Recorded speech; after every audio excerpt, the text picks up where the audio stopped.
17 বছর পরে একটি ইলেকশন হলো সুষ্ঠু ভোটের মাধ্যমে এবং সরকারি জায়গা থেকে আমাদের মাননীয় প্রধানমন্ত্রী জনাব তারেক রহমান তার সর্বোচ্চ চেষ্টা চালাচ্ছেন দেশটিকে কীভাবে স্থিতিশীল এবং উন্নত করা যায়, জনগণের নিরাপত্তা এবং সার্বিকভাবে যে জনজীবনের যে দুর্ভোগ সেগুলো কিভাবে কমানো যায় সেটির চেষ্টা তিনি করছেন। কিন্তু আমরা দেখতে পাচ্ছি যে একটি গোষ্ঠী সেটির ব্যাপারে নেতিবাচক ধারণা রাখছে এবং একই সাথে তারা পতিত ফ্যাসিস্টের সাথে মিলে পতিত ফ্যাসিস্টের ন্যারেটিভ অনুসারে তারা বিভিন্নভাবে ঝামেলা করার চেষ্টা করছে।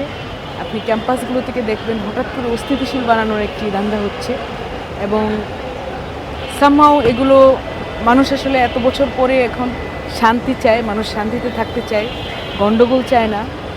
এই জিনিসগুলো আসলে তারা বুঝতে পারছে না এবং তারা মনে করছে যে মানুষকে উস্কে তারা হয়তো কোনো ধরনের ফায়দা এখানে লুটতে পারবে, কিন্তু সেটি সম্ভব হবে না, কারণ এটি জনগণের নির্বাচিত সরকার।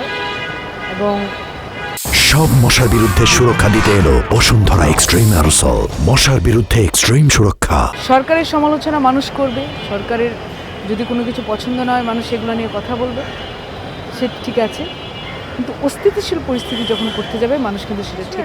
এই বিশেষ লোকটিকে নিয়ে কোনো কথা বলতে চায় না। মানে আপনারা রাজনৈতিকভাবে বিভিন্ন অপাঙ্ক্তেয় লোকজনকে বিভিন্ন সময় দেখেছেন, তো এটি তার মধ্যে একজন।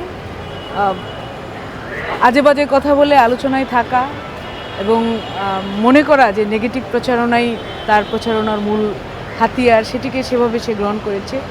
এবং আমি এই ধরনের মানুষের কোনো রাজনৈতিক ভীষণ দেখি না, শুধু ঝামেলা তৈরি করা, চারদিকে কেওয়াজ তৈরি করা, এইগুলোর মাধ্যমে কিন্তু তারা নিজেদের রাজনীতিকে এগিয়ে নিয়ে যেতে চায় এবং বরাবরই মানুষ দিয়ে প্রত্যাখ্যাত হয়। ব্যক্তি বলেছেন তিনি শেখ হাসিনার সৈনিক। এখন শেখ হাসিনা কোন দিকে গিয়েছেন তিনি সেটা ভালো করে জানেন, তার পরিণতি কী হবে তিনি সেটা নিজে দেখেন।